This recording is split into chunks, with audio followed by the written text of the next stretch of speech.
walking virtually along the world's most revered footpaths and connecting the global community of pilgrims. It's the Sacred Steps Podcast. Available on YouTube and your favorite podcast app. Broadcasting from the Shea Mare Studios in Florida.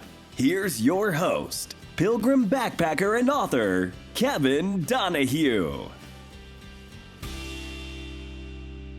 Buen Camino, pilgrims. Welcome back to the Sacred Steps Podcast. I'm Kevin Donahue, pilgrim, backpacker, author, and host of the Sacred Steps Podcast. On this program, we're walking virtually alongside pilgrims and authors, sharing their story and connecting a community of pilgrims from around the world. If you're joining us for the very first time, Buen Camino, welcome. I have to tell you, I love everything about this episode today with two teachers, content creators, and pilgrims, Brian and Michelle Coleman. If you aren't already following their Cruisin with the Colemans social media channels, I know you will be after getting to know them today on the podcast. On our last podcast, I mentioned I was postponing the debut of my first book, The Pilgrim's Table. And you guys, you just poured yourself out to me, and I am so humbled by your supportive comments and grateful that so many of us have a genuine relationship. That was my goal when I started this podcast back in 2020, to feel connected to you. And I just want to thank you most sincerely for all of your support. We just got some new numbers from our podcast hosts, which, by the way, if you're in this podcast space, Transistor has turned out to be a great podcast host for us. I started on another host, won't say the name of it, but thank you, Transistor FM, for managing everything on the back end for us. So we have some new numbers, and frankly, I'm blown away. If you're on YouTube, I'm going to pull them up right here on the screen. So far this year, we're streaming in 81 countries. 81 countries. And here's a little factoid I didn't know.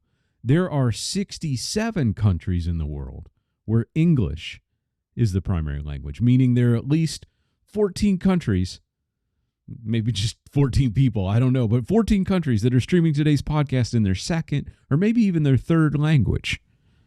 Wherever you are, thank you. Merci, gracias, obrigado, danke, grazie, sheshe, shukran. Thank you. To think that I'm way over here in Florida and you are way over there in California, in Canada, in the UK, over in Norway, Spain, Jordan, Israel, Ghana, South Africa, Saudi Arabia, India, Azerbaijan, South Korea, Australia. I can't even find half of you on the map. But 60 or so other faraway places. I'm humbled. Thank you for sharing the podcast with others. Thank you for clicking a star review. And in doing so, telling Apple and Spotify and YouTube to show these episodes with pilgrims returning from their journeys or planning their very first sacred steps. Okay, mailbag time. If you would like to email a question or comment, you can do it on our website, sacredstepspodcast.com. You can also record your question or Camino plans as a voicemail, and we may play them right here on the podcast. Today's email comes from Patrick in Australia. Buen Camino, Kevin. I'm planning my first Camino in August and wondered if you would post the list of items you're packing for your next pilgrimage. You mentioned a packing list on the podcast, and I'd like to compare my list to yours to see where I can improve. You also mentioned you are walking the Camino this summer with your son. I think that would be quite special. All the best to you, mate. Cheers and buen Camino. Thank you, Patrick. Jack and I are setting off after school lets out for the summer for a couple weeks along the Camino Portuguese. I do have my packing list posted on my blog at onestepthenanother.com, and I'll link it in today's show notes. But I think a couple of things. Number one, just because I have a packing list, those are things that work for me. You will have to look at, from a comparison basis, the things that I may pack and decide if those are right for you. They may not be. And that's, that's important to understand. Take what works for you. But I think maybe we'll record a short packing list episode as we're getting everything ready for our 2023 Camino and put it up as a podcast, or maybe as one of our YouTube Camino 101 videos. So stay tuned for that. I think it would be really good to record that as an episode. So thank you for the idea, Patrick. If you haven't already, check out our Camino 101 videos over at youtube.com/sacred steps for 5-minute primers and answers to basic questions such as, what is an albergue? How much does it cost to walk the Camino de Santiago? What are the best apps for my phone? So on and so forth. Congratulations on setting your sights on your first Camino, Patrick. If you have any questions, if I can help along the way in any way, please email me or shoot me a message on social media so that I can be of assistance to you. Buen Camino, Patrick. I had such a wonderful time recording with Michelle and Brian Coleman, two high school teachers from Ohio who spend their time away from the classroom exploring the great outdoors. The Colemans share their travels on their popular Cruisin with the Colemans social media channels, including their YouTube and Instagram, and even TikTok. Tent camping or crossing America in their RV or walking pilgrimage routes, the Colemans are always on the move, always sharing with an open heart and a hearty laugh. I've followed Brian and Michelle as they are walking the Camino de Santiago, as they are making some of their RV trips, and I followed their progress as they were literally just steps behind me last year on the Via Francigena. They're passionate about the spirit of the Camino, and they want to inspire those who are on the fence about getting out there and experiencing it. Brian and Michelle are counting down to their 2023 Camino de Santiago, and it's a pleasure to share a bit about their past journeys, their tips, tricks, and a few laughs as they welcome us into their virtual RV for today's Sacred Steps podcast, Cruising with the Colemans. Michelle and Brian Coleman, welcome to the Sacred Steps podcast. Hey, Kevin, how are you? Thanks for having us. I'm thrilled to have you on the podcast because I've been following your YouTube channel and over at the blog, your social media on Facebook and Instagram. We're here with content creators Brian and Michelle Coleman, Cruisin with the Colemans. For those of you who don't know Brian and Michelle, first of all, we're going to get to know them in just a few moments, but I was really fascinated with the videos that they have on YouTube. And I have to share a little bit with you both. A few summers ago, I took my family, we rented an RV, and we wanted to go up to a state park. And so we rented an RV, went to a state park. I had no idea how to operate a lot of the things, including what I'm going to call the stinky slinky. Yeah. And so I found all these RV channels, and I think I came across yours, but it begs the question. You have done so much traveling in the United States, and then one day, a few years back, it's the Camino de Santiago. So I have to ask you, Brian and Michelle, what first brought you to pilgrimage? So the funny thing is, it actually happened in reverse. It did. But nobody really knows that story. Oh, okay. Breaking news. Camino is why we started the YouTube channel. It's actually why we bought an RV. We were tent campers. We had no idea how to RV. Yeah, our first 10 years of marriage, we've been married for 15 years now. Our first 10 years, we were tent camping, exploring, doing all kinds of crazy things. But they were all before the advent really of YouTube and or the explosion of it at least. And then we saw the movie The Way, like so many other American pilgrims. That's how we were introduced to the Camino de Santiago. Sure. And it took us several years before we were actually had the courage to pull the trigger to go and walk it.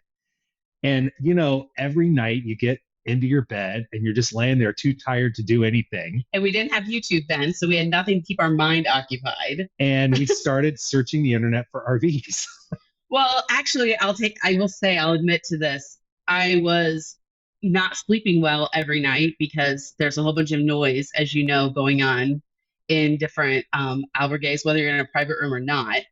And I would stay awake and dreaming of adventuring more. Like when the Camino's over, we can't just go home. Like we have to travel. We have to do this. And so Brian would wake up in the morning and I go, so while you were sleeping last night, I searched for an RV. I got top 5. And we got home in 2017 from that pilgrimage. And we landed at the Columbus, Ohio airport on Saturday afternoon in our stinky clothes that we've been wearing for 2 months. Yeah. And we stopped at an RV dealership on the drive home and bought the RV 2 days later. We had our backpacks in our car, and the guy said, how long have you been looking for an RV? And we're like, well, for the last 2 months. Oh, what have you looked at? And I was like, well, photos online.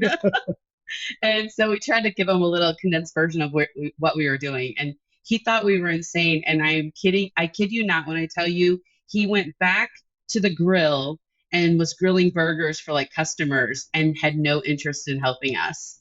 And big mistake. Big mistake. Yeah, big mistake. I'm sure he works on commission. Yeah.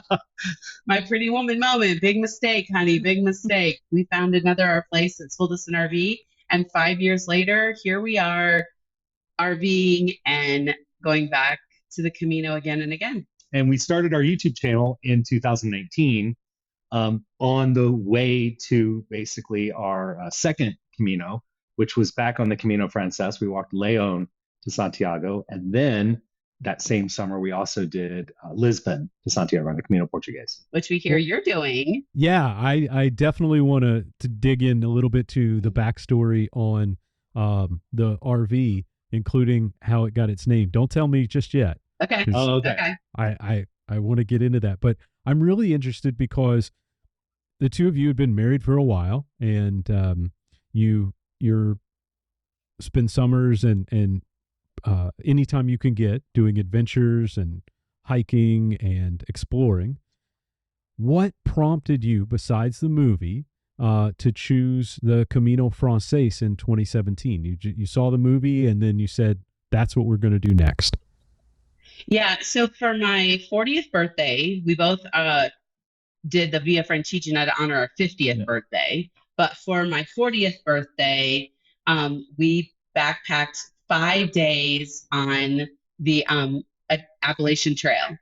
And what we discovered on the Appalachian Trail is that we love each other enough to take a shower every night. And you can't do that on the AT. No, you don't do that on the AT. Even at Harper's Ferry, it's tough to get a shower every night. And as much as I love anyone else in the world cooking for me, I do not like my food frozen or freeze-dried in packages. And reconstituted. And so we had already done backpacking and we had, kind of checked that off the bucket list and decided we needed something else. And so when the movie came out, it was like literally someone just dropped in our lap this opportunity. And we had no idea how vast the Camino was in other parts of the world. I mean, our eyes were completely closed to what else was out in the world. Just all the other routes. Yeah. And now that our eyes are open, whew, big. That's a great story. You mentioned the other Camino routes that you've done, including you went back to the Camino to do the Frances and then went to Lisbon, rode bikes to Porto. This was an over-ambitious. Yeah, that's crazy. Like our eyes were bigger than our physical ability. I had some injury, and actually I injured my foot in 2017 on our first Camino, but I was too stubborn to have the surgery that was required because having the surgery meant that I couldn't do any hiking. And so I thought, well, we'll push through and I'll be fine. Should be fine. It's all fine. A month before we left in 2019, I was actually in a walking boot. And I thought, I got this. I've been in a walking boot. I'm fine. I'm totally healed. Like, how bad could it possibly be? So for that Camino, we actually were able to do almost no training because she was in the boot. Yeah. And so by the time we did the part from Leon to Santiago, I actually was in the hospital in Santiago. Tell you a lot about how awesome they are over there.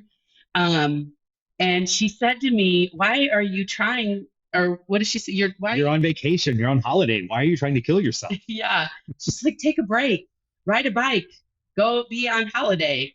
And so that's when we had the brilliant ideas to rent e-bikes, give myself, 2 weeks of a break from Lisbon to Porto? In Santiago, with basically a day and a half's notice, we rented bikes to go from Lisbon to Porto.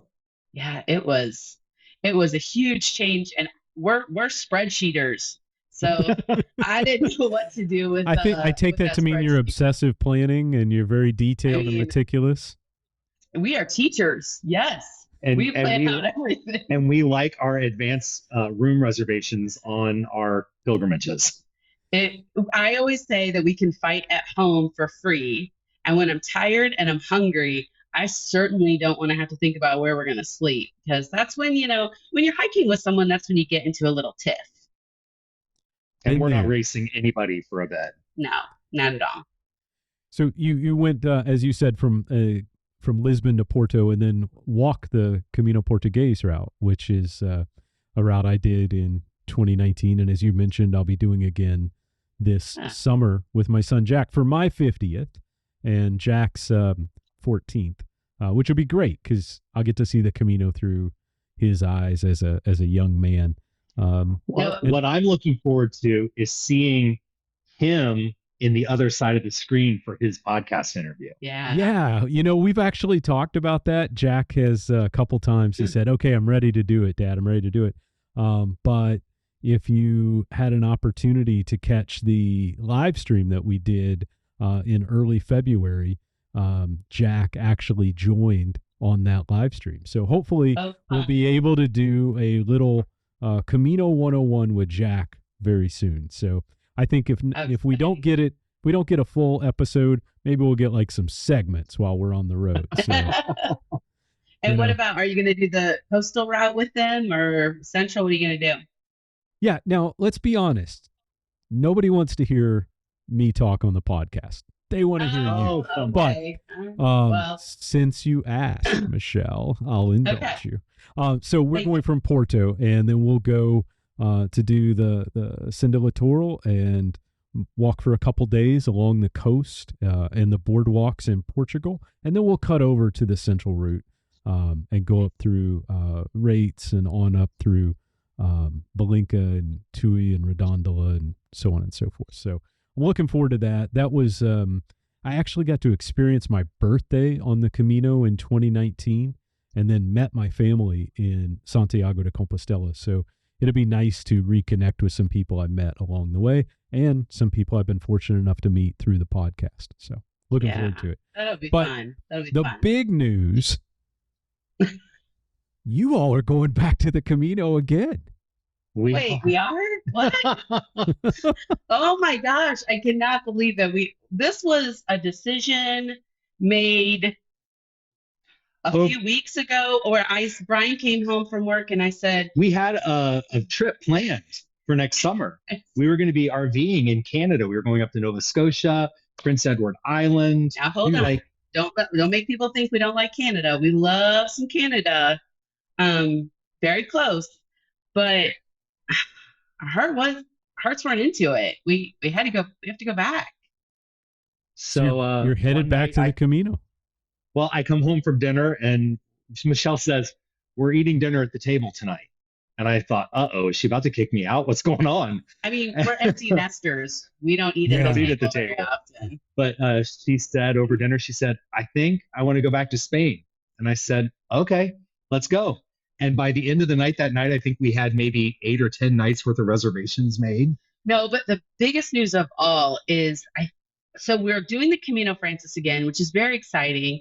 We didn't have our YouTube channel, so we're excited just to have that To document it. That document of such an important journey that just changed our life forever.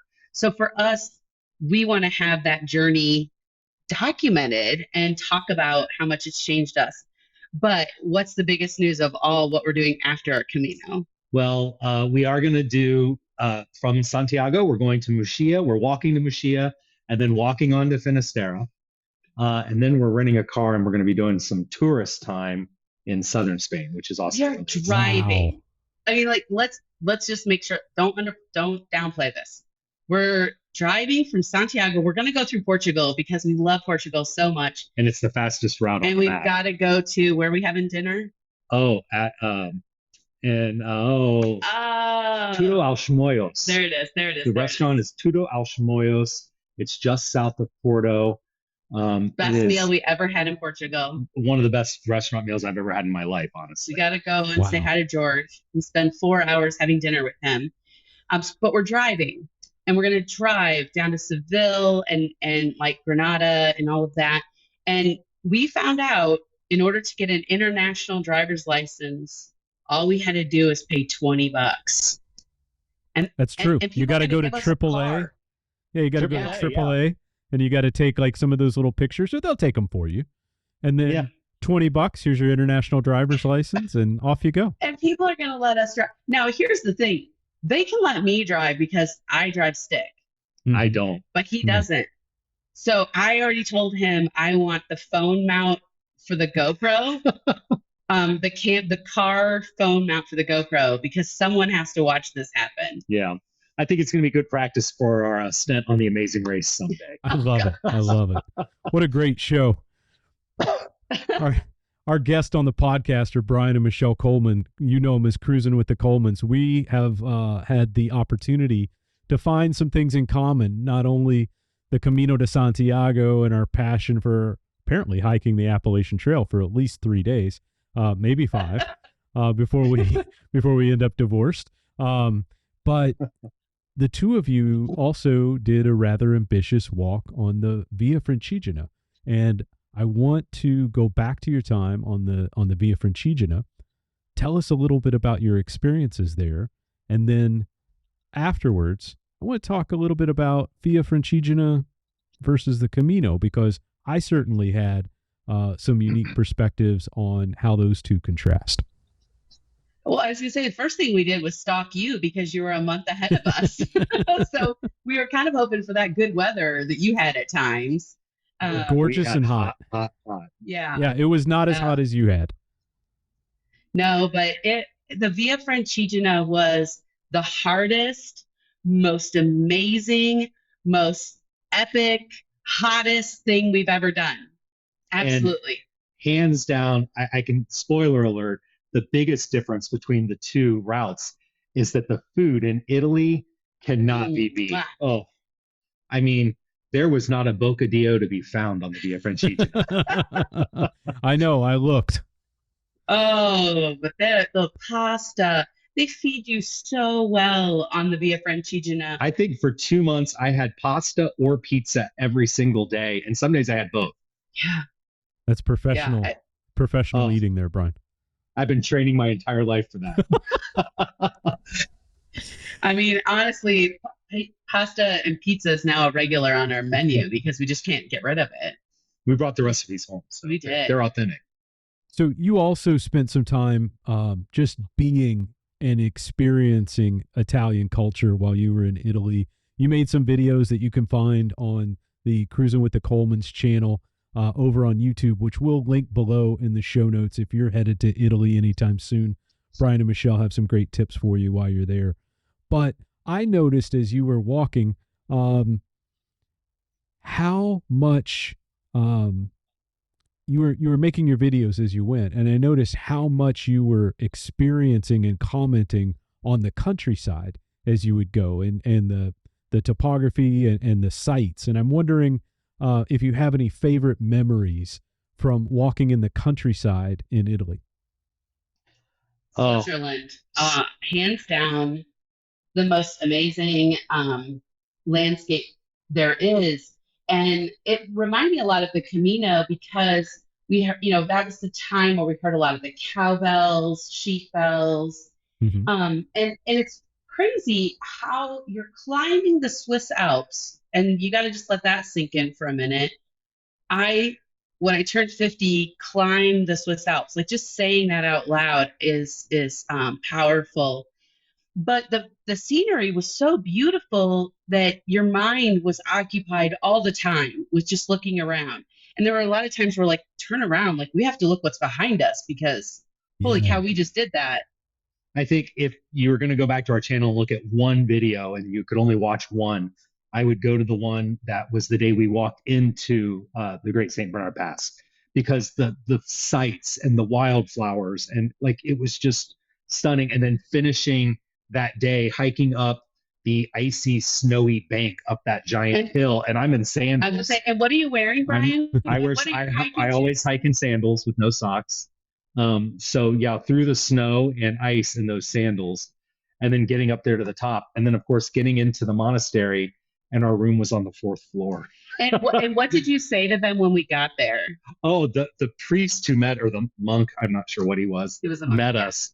I said, seriously, it's been 1,000 years. You couldn't put some stairs right there at the end of that hill? He didn't think it was funny. We But make a great first impression, I tell you. Just sign us up for a comedy act. Well, you mentioned something that resonates with me too, because I normally do a lot of my walking solo. And Mhm. when you are with someone, that has its benefits, because you have someone who can help you navigate, somebody who you can share your thoughts with, somebody who can hold the camera while you're getting this photo.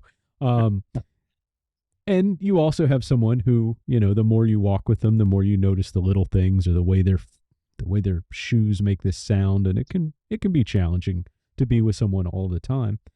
You two make it look beautiful, so kudos. But I we take normally those other discussions off camera. those are in the blooper reel. Yeah. We normally, when I'm solo, one of the things that I find sometimes challenging is on the really hard days, how to, motivate myself. And you just mentioned something, and I think this is a great tip especially for first-time pilgrims, hikers, people who are just trying to get into the great outdoors. Turn around and look how far you've come. That is a great lesson for anything in your life, but especially for a Camino or a pilgrimage walk, because there were a lot of days, especially in Italy, where they have, because of the papal wars and battles throughout history, they now have every city and town at the top of a hill. So you walk all day, you're exhausted in the heat of the day, and your reward is to walk up this hill at the end of the day. And sometimes you really do have to turn around just to see how far you've come. Well, the best justification for that is that all the good wine is at the top of a hill. It's true. So, I mean, if you're going to be in Italy and the town is not at the top of the hill, get a gin tonic. There you go. Great tip for your VF pilgrimage. Try the gin and tonic on the flat towns. But isn't pilgrimage in general about reflection? I feel like it's a lot about reflecting. We do so much of that. And so I like to take it literally and turn around and reflect on look how far we've come, because when you look at how far you have to go, that can sometimes just feel like too much. Well, and the hard thing is, on those days that you're climbing a mountain or climbing up the big hills in Tuscany, your view all day long is the ground in front of you, because you're looking down. And then you turn around and you're like, wow, all of a sudden you're at the top of this mountain and you didn't even realize it necessarily. And the views in Italy, Spain has a lot of beautiful places, but the views in Italy are just unparalleled. Yeah, they don't stop. Now, Michelle said her favorite was the Alps. For me, it really was Monteriggioni. We arrived in Monteriggioni during their medieval festival. And it was the first year that they had the festival in a few years, for obvious reasons. So it was only 2 days this year. And we got to be there for them. It was just dumb luck, honestly. Where did we sleep? We slept at the albergue where all of the entertainers were sleeping. Okay. So it was quite a party. The final night, the wrap party concert started at 11 p.m. and went for about 2 hours while we were trying to sleep because we were walking out the next morning. And then after they were done with that, they had their after party in the courtyard right outside our window. So it was a loud night, but the fireworks and the medieval costume performers and just the whole place was so amazing. And to get to see that medieval walled village looking like it was medieval. I mean, it was just an experience that was unparalleled. Yeah, it's nothing like in the United States where you have a medieval festival. Or the Renaissance Festival. Yeah, and there are a lot of great Renaissance festivals in the United States, but there was just something, and maybe it was just because we didn't understand anything because everyone was talking in Italian. We thought it was so much better than maybe what it was. Well, and it's so much more authentic when it's in a 500-year-old castle. It makes a big difference versus medieval times. Yeah. Yeah.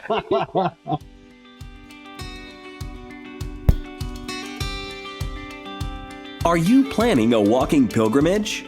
Share the details of your journey as a voice message with our podcast audience. Visit sacredstepspodcast.com to record your voice message for a future broadcast. Know someone considering pilgrimage? Share this episode as a text from your device and help others find the podcast by leaving a star rating on your podcast app. And now, the Sacred Steps podcast continues. So you're walking the VF and you end up in Rome. Take us back to that day, because this is, weeks and weeks of walking through some of the most beautiful countryside. You arrive to a very chaotic scene in Rome. Oh. What was your experience like arriving at St. Peter's? For me, I'm glad that we went to Pisa as a side trip because we got a little taste of what it's like to just be in a tourist city. In a crazy tourist city. And crowded. So that helped. It helped kind of set us up for walking into Rome. Because, we had obviously been in Siena and Lucca and other big cities, but they don't have that tourist vibe like Rome does or like Pisa does. So that really helped. We had a pilgrim friend. She was our pilgrim daughter along the Via Francigena, and she ended up in the end being about 3 days ahead of us. So she actually was waiting for us when we arrived in the plaza in St. Peter's Square. And so she met us and was taking video of us walking in. And unfortunately, that was awesome. And we loved that she was there for us, but it kind of distracted us from the moment of realizing what we had just accomplished. But we did take our time walking in. We did. So when you can first view the Vatican, that spot on the top of the hill that I know you know, Mont Mario. Yeah. There you go. You can see it. We stood there for a while, and we had some fellow pilgrims we had met a couple of days earlier. And honestly, they were the only, besides our pilgrim daughter that we like to call, her name is Zelly. Besides Zelly, they were the only other ones that we really spent some time with. And they were there with a bottle of champagne, and they shared some with us. At the top. At the top. Yeah. And that was really nice. And it gave us a moment to just sit there and go, okay, let's take it in. And we all kind of shared some stories, and Brian and I went off by ourselves and did some talking. And then when we walked in, we stopped for gelato before we went to Vatican City. Nothing wrong with stopping for a little gelato on pilgrimage. No. I feel like we needed to soak it all in. We're here. It doesn't matter how much further we have to go. We got to get some gelato. Yeah.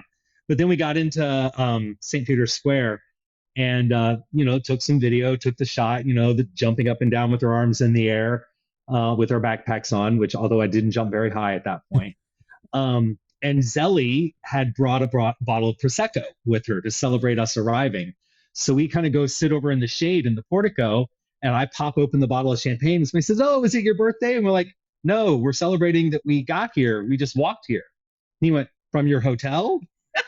And we said, "No, from Switzerland." And the people around us who, they were on their own pilgrimage of sorts, many of them. But, they took a bus or a plane or a train, and, the taxi dropped them off outside the Vatican City. So people were just stunned that that's even something that people do, is walk to the Vatican. I was crazy. talking with Kevin Considine, who's walked pilgrimages all over the world, and he said this is one of the things that he loves the most about Compostela is that the sense of arrival. The city of Compostela is built essentially as a destination for pilgrims, and Rome certainly is as well, but on a completely different scale in the modern era. And his comment about arriving in Compostela, where you arrive among pilgrims, versus Rome, where you arrive among masses, really puts into context, I think, the way I experienced walking into Rome. I'm wondering, besides the arrival in Rome, what are some of those obvious contrasts to you about your favorite routes on the Camino versus the Via Francigena? I love all three of the routes, including the Portuguese route. I love all three of them, but for very different reasons. Obviously the Portuguese is phenomenal because of walking along the ocean. Those days are just beautiful. We also did Camino by boat. So when we transitioned from Camina up to Tui, we did that on a boat up the river rather than walking that day. So that was just a really unique experience. Yeah. Experiencing the Camino by bike was completely different. And I said once in 2017 when we walked the caminofrances, I said it multiple times, but I felt like that pilgrimage, my senses were just overwhelmed. There was so much going on. Though we had taken students abroad, we've traveled quite a bit, but to just drop ourselves just with our backpacks in France when we've been working on Spanish, but hadn't been working on Spanish enough. And then there's, Basque and there's all kinds of dialects. My senses were overwhelmed all the time. And that was not the case on the Via Francigena. Like all of a sudden, I felt like a pro. I mean, I was probably a fish out of water, but I felt like a pro. Maybe I just had, who's in Finding Nemo? What's her name? Dory. Dory. I had that kind of syndrome. I just kept on swimming. Yeah. That's a great point. I think the Via Francigena is not a beginner's route, right? You have to be able to navigate. It helps if you know how to kind of take some of these circumstances as you come across them. And the Camino is a much better place, I think, for some of those first pilgrimage routes. Well, but to your point, it's overwhelming. And Michelle was talking about this the other night. We were talking about it. And she said when we were on our first Camino in 2017, we both felt uncomfortable with our lack of Spanish. And, Michelle was even saying, she just didn't feel comfortable saying to somebody, do you speak English? Yeah. Where now, we pull out Google Translate and jump right in. And, and I'll do my best to start a conversation in Italian or Spanish, as the case may be. Portuguese, I never figured out. No. But, and then usually about a sentence in, the waiter or the desk clerk at the hotel or wherever we happen to be would say, you can talk in English. Thank you so much. But we just felt more comfortable with accepting our shortcomings in the fact that we were doing our best to communicate, and people always appreciate that you're doing your best. And I'll ask anybody now, do you speak English? And I don't have a problem if they say no, because I'll just say, okay, I don't know either. Then we play charades. And we pull out our phones and, Siri will help us out anytime we need it. Well, and asking, when we're in a restaurant or, what's in this? What is this food you're trying to feed me? What's in it? Doesn't look familiar to me. Yeah. And just acknowledging that, we don't know. And I think that's hard to do at first. At least it is for the two of us type A personalities.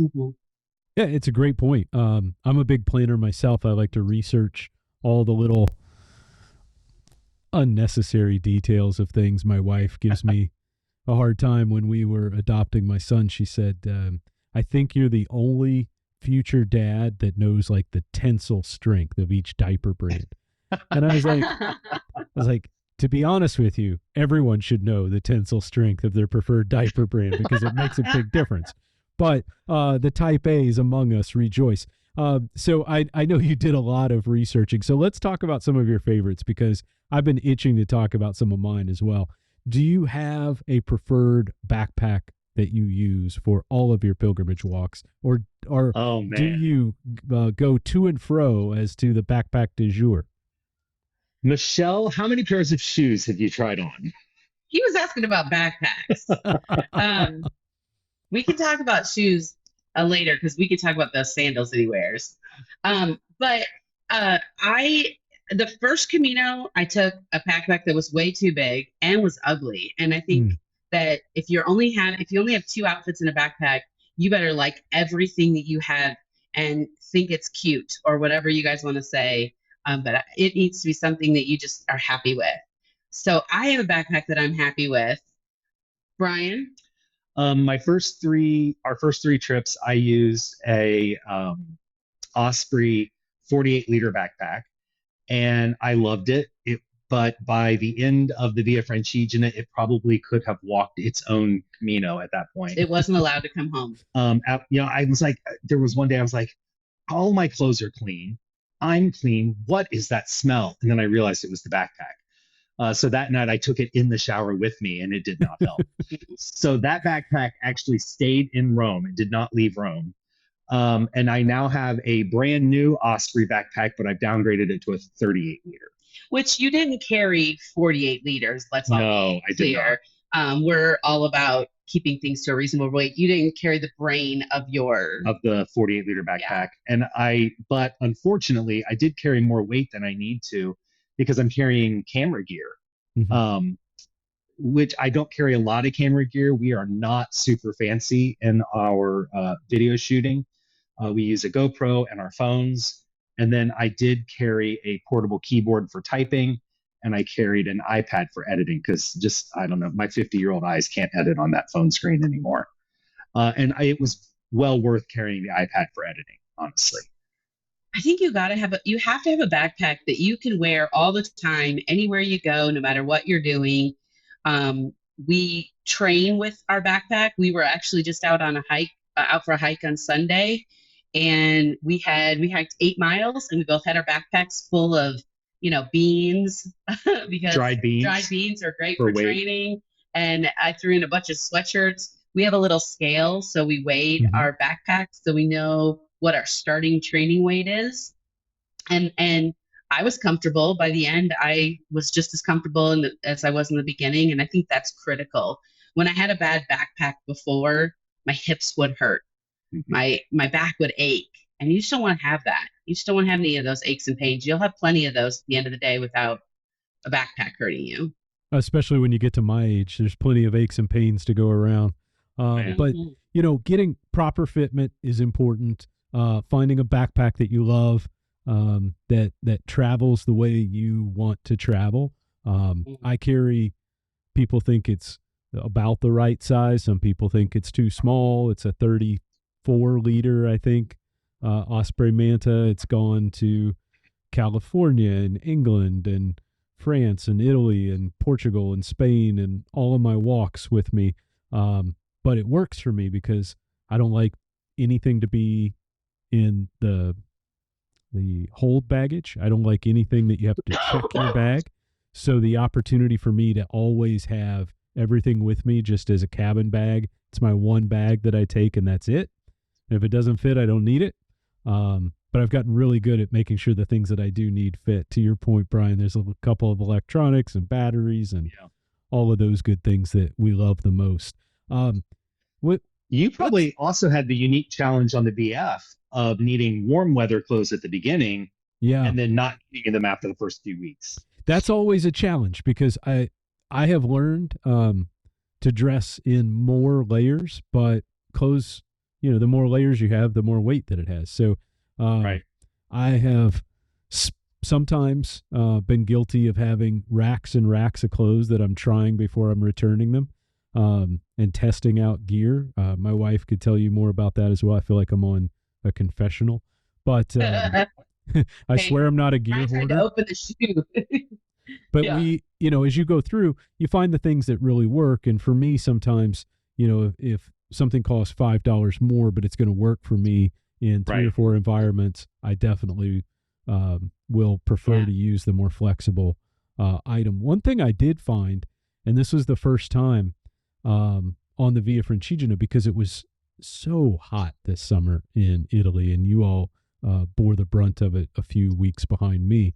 I normally recommend a lot of merino wool clothing, and for the first time, I did a pilgrimage without my wool shirts, and I just fell in love with a new to me shirt from Outdoor Research, their Echo line, which is extremely lightweight, which means that when it's hot, you stay very, very cool, and when it's cold, you stay very, very cool. So I had to learn how to layer that effectively as well, because it does not stay warm when it gets wet. But yeah, I think getting the right gear can make you happy, right? It has to fit well. It has to serve and travel the way you want it to travel. And I think those are great opportunities for people to find what they like through the Facebook groups and through other resources, and just learning from one another.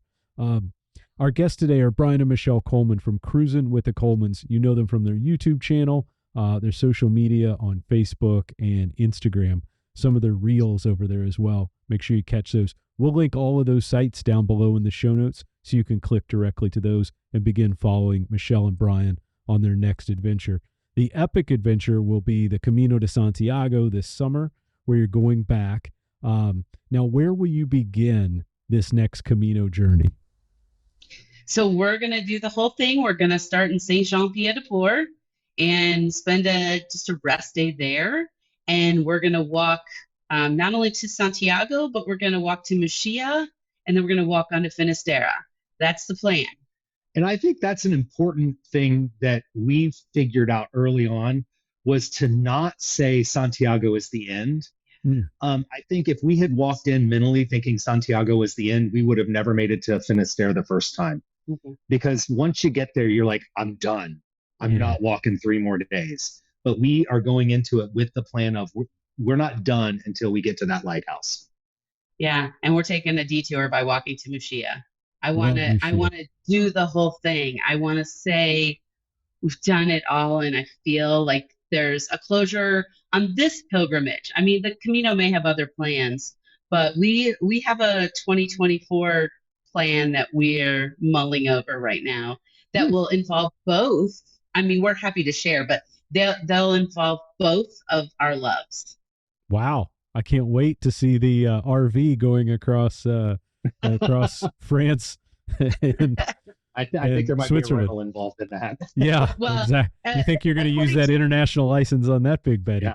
But let me ask you. According to European standards, our RV is too big. Way too big. It's not that big. Yeah. You mentioned earlier that you were in Italy and there was a couple parties going on, and the people were staying up a little later than pilgrims tend to stay up. The 3 of us are of a certain demographic where we appreciate a good bedtime. That was delicate. And we have passions where it comes in handy, right?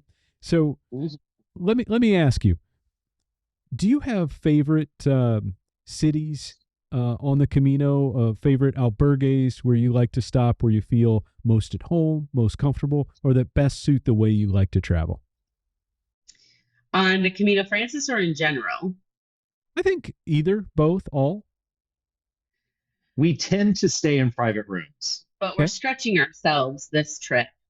So we're fine with some shared bathrooms, especially because with inflation, we have to get our budget under control. Our budget is right now about $20 a night higher than it has been in the past, based on the research that we've done and the reservations we've made. So that means a lot more shared bathrooms, which, it's just a little bit of a change in, how things are in the evening time for us. Sure.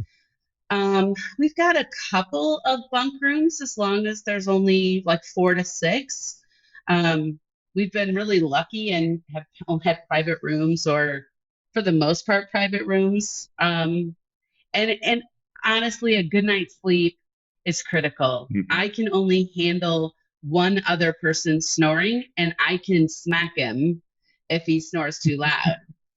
But my arm doesn't reach across bunk beds, and I wasn't even in bunk beds in college, so you know. There are a lot of cities that we really loved, and one of the things we're doing this time, we're changing up our stages. In 17 and in 19, we followed the Brierley Guide, and we pretty much stayed on stage almost every night. We've decided this time there are some places that we walked into, Sahagun, for instance, where we really loved that town, but we weren't staying there, so we just kind of had to walk right on through it. The same with Melide. So we've switched up some of our stages. Honestly, it was more to shorten the days because we just didn't want to have days where we were walking 18 and 20 miles, miles, not kilometers. So we are trying to keep ourselves more in that 10 to 12 to maybe a couple of days we're stretching to 14 or 15 miles. So I think we're walking 40 days this time, or 38 days maybe, to get to Santiago instead of the 35. Yeah. And we always plan our rest days. We definitely like to stretch those out, and we're doing rest days in different towns this time. Some different towns. We love Burgos. So yes, we love a good night's sleep, but we love Burgos. It was our favorite town on the Caminofrances. And so we have a rest day, and I think they have a festival going on. So we have a room with air conditioning so we can shut the windows. And then Astorga, tell them about the hotel we're staying. Oh, I can't remember the name of the hotel. The name of the hotel, but the story. But the first time we stayed there, it was this beautiful little hotel on a side street that we found. Kind of more of a B&B than a hotel, very small. I think they only had like 8 rooms. And as the host was taking us up to our room, there was a little plaque outside the door that said the Napoleon room.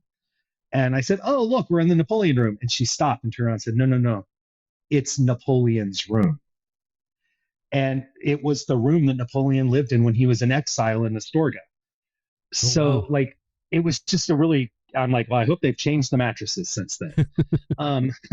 But that was just a really cool place. And it turns out that the B&B hotel, whatever you want to call it, is actually owned by one of the president of Spain's ministers of something. It's Michelle just looked it up because it's in the spreadsheet. It's the Posada Real Casa de Tepa in Astorga. And it was a cool place to stay. It was really cool. So we love a good story and a good night's sleep. But we also are doing one other thing that's really big, that's different for us. And that is we're purposely staying at albergues that have communal dinners. All the communal dinners we can possibly have, I want. So right from the start in St. Jean, we're staying somewhere that has a communal dinner. We're staying in, of course, Orison to have a communal dinner, Roncesvalles, but then several other places along the way, because we want to share the stories with pilgrims and we want to be with them and surrounded by them. That was probably for us on the Camino Portuguese, one of the biggest downfalls. And the Via Francigena. And the Via Francigena was not having those communal experiences. On the Via Francigena, I think we maybe had 3 or 4 pilgrim meals the entire route. Yeah. On both the Camino Portuguese and the Via Francigena. It's just, they don't exist unless you're staying in an albergue. You don't find them in restaurants everywhere. And even the Menu del Dias were harder to find. Ooh. So you said 2 things there that really resonated with me. The first, Brian, you mentioned that you're staying off stage. We don't really talk about that a lot on the podcast, but I think that's a great tip for pilgrims. You get the guidebook out and it says you walk from here to there, A to B, and every single person from every country who gets the guidebook says, I'm going to walk from here to there, A to B. It becomes a very crowded city. It becomes a difficult, especially in the Holy Year, for finding beds and accommodations. And you miss some of the great cities along the Camino. There's nothing wrong with plotting out your own route, using the information provided in these guidebooks, whether it's the Brierley book, whether it's Sandy Brown's book, but you have an opportunity to kind of walk your own walk. And I think That's great. I really appreciate you mentioning that, because so many times we think about the Camino as a series of stages that exist only in the chapters of these guidebooks. So make it your own.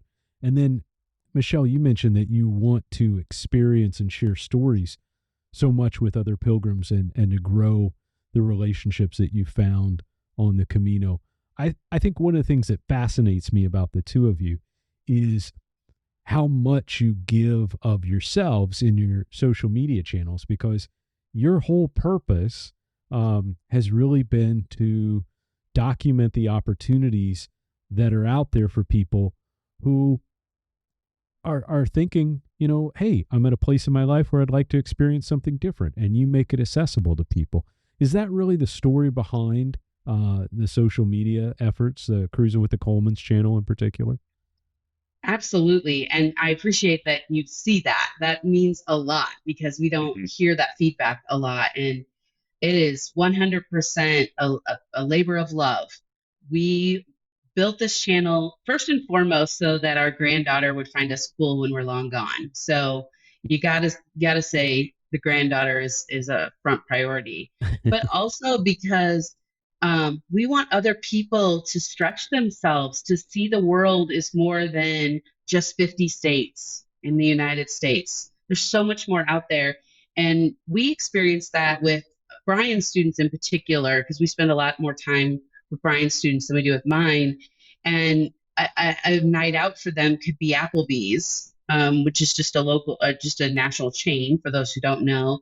But it's not, like a unique mom and pop restaurant where you can only find this one meal here. With a chef we talked to one night in Italy, who was a classically trained chef in Florence, but he was the 5th generation owner of his restaurant.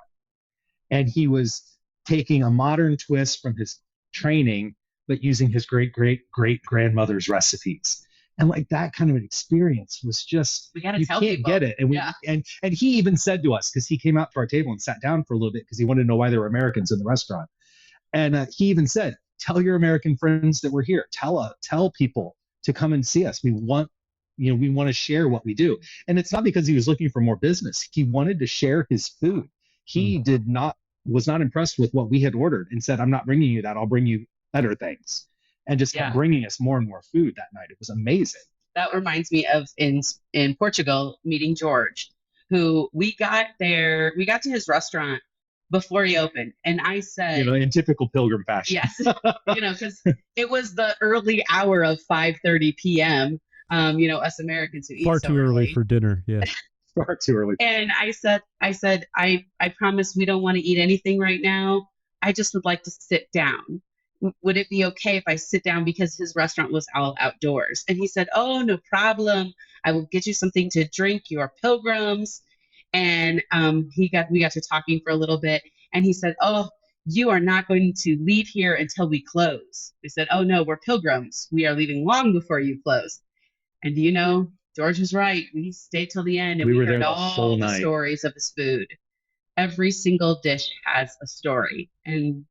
And that's what we're all about. What a great experience. And you're going to go back and see George on the... He doesn't know it. Well, it's not like we have a date with them. But I don't want to oversell it. George has it jotted down in his journal. He's like, okay, let me just get my date book out. But, that's part of the culture of the Camino, is because so many people, especially the shop owners, the restaurateurs, those who've decided to make their homes available either as pensions or to strike out on their own and have an albergue. It's really done as an act of service and love for the pilgrims. And, that's really the culture of Spain and much of Portugal that I really fell in love with on the Camino. And one of the things that I think is a great contrast actually to the Via Francigena, where being a pilgrim in some places was highly unusual. And I don't think you can go anywhere, even in Madrid and Barcelona, they know what a pilgrim is and what a pilgrim might need. And it's a great part of the hospitality of the region throughout Galicia. And I can't wait to be back in it. So looking ahead to your epic journeys that we have coming up. What are you most excited to experience for your next Camino? Do you know? I don't know. Oh, the way you got excited, I thought you knew the answer. I don't know. I am excited to slow down. I'm not talking about physical walk, but slow my brain down enough to comprehend everything we're experiencing.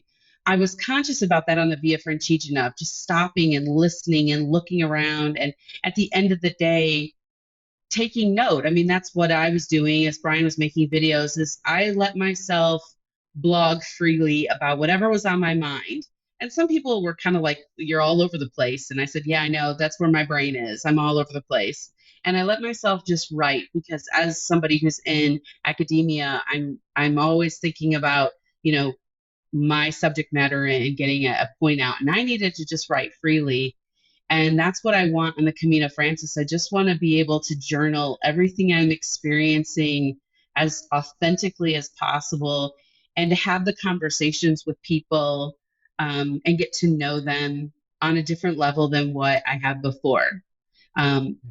Some people say that the caminofrances is a pub crawl, but there's a lot of good people in all of those pubs, and I want to get to know them. Well, and one of the things we've talked about and we struggled with on the Via Francigena is that, pilgrimage is monotonous.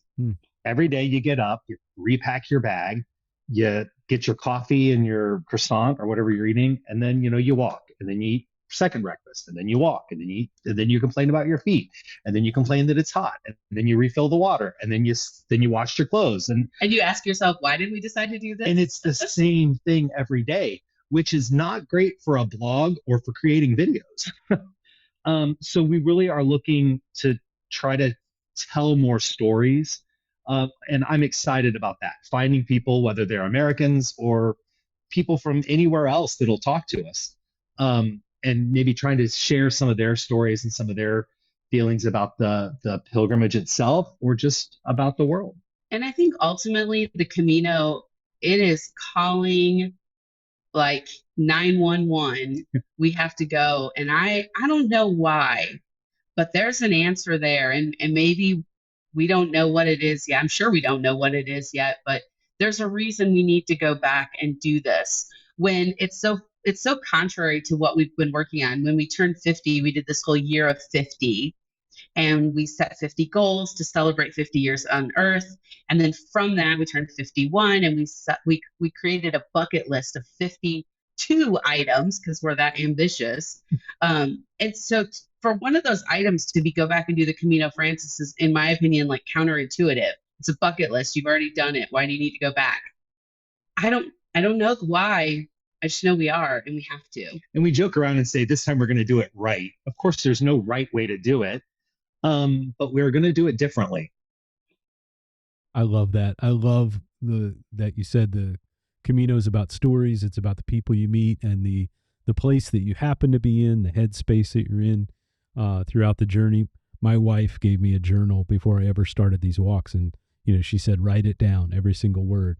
And that's one of the things that I found most rewarding, is looking back on those things that I was experiencing personally, the happiness, the sorrow, the anger, all the different emotions that we go through because we stubbed our toe, or because we've got great things inside of us that we haven't come to grips with.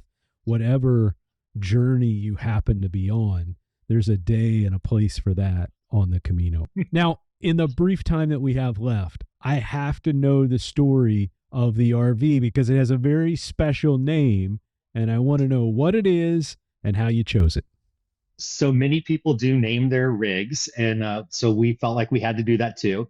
And we mentioned the story about how we were kind of doing all of our shopping online while we were in Spain the first time. So we named her Casa del Camino, kind of on a play in words, not just the fact that, the Camino was really what inspired us to travel in a different way and to slow down. And an RV is a great way to slow down, but also just because, literally translating it into the roadhouse. which we really kind of loved. The funny thing is, it's the initials are CC, which is Cruisin with the Colemans, which we didn't even notice right away. And you have to explain Casa del Camino to everyone you meet. It is a great conversation starter. Nobody knows what that means. Our guests today on the Sacred Steps podcast are Brian and Michelle Coleman. We'll link their social media channels down below on YouTube, Cruisin with the Colemans, Facebook, Instagram, whatever you got, they got one of those too. I love that you're sharing the stories of pilgrims. I love that you're out there seeking the camaraderie of one another. I think that's really what makes the Camino de Santiago and the Frances in particular such a wonderful experience for people. I am personally very grateful for you sharing your story with us on the podcast, Michelle and Brian. Thanks for being with us, and until we're together next, be well and stay safe, and buen camino. Altreya. This has been the Sacred Steps Podcast. To help other pilgrims find the show, please leave a star rating on your podcast app. For episode notes, links from the show, or to contact Kevin, visit our website at sacredstepspodcast.com. You can also join our Behind the Mic email list on the website. Before you go, tap subscribe so our future episodes are available to you automatically.